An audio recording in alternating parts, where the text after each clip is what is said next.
याद है इसके जुनून वाला सीन? वो भी रो रहा था और लोग भी रो रहे, और मैं पीछे मेकअप रूम में पसीने से शराबूर खड़ा था।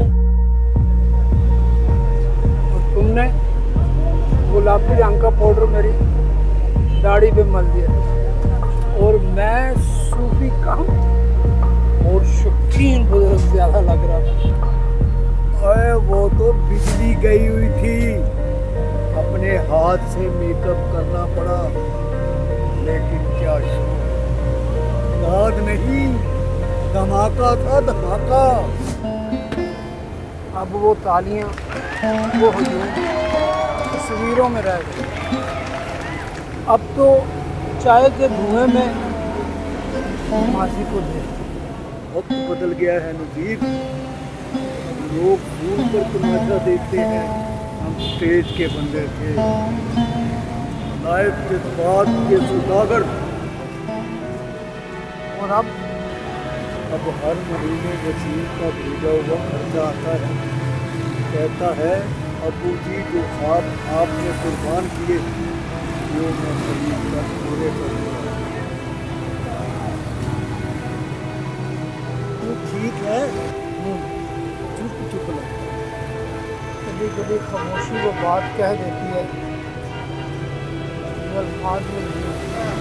यार कुछ है तो बता, रोटी बांटने वाले को अब भी याद है? भूखा पेट तो बर्दाश्त हो जाता है, लेकिन किसी से कहना बहुत मुश्किल है। वो बंदा है जिसके सीन पर लोग खड़े होकर तालियां बजाते हैं। एक कप चाय का एहसान नहीं होगा, दोस्त का हक होगा।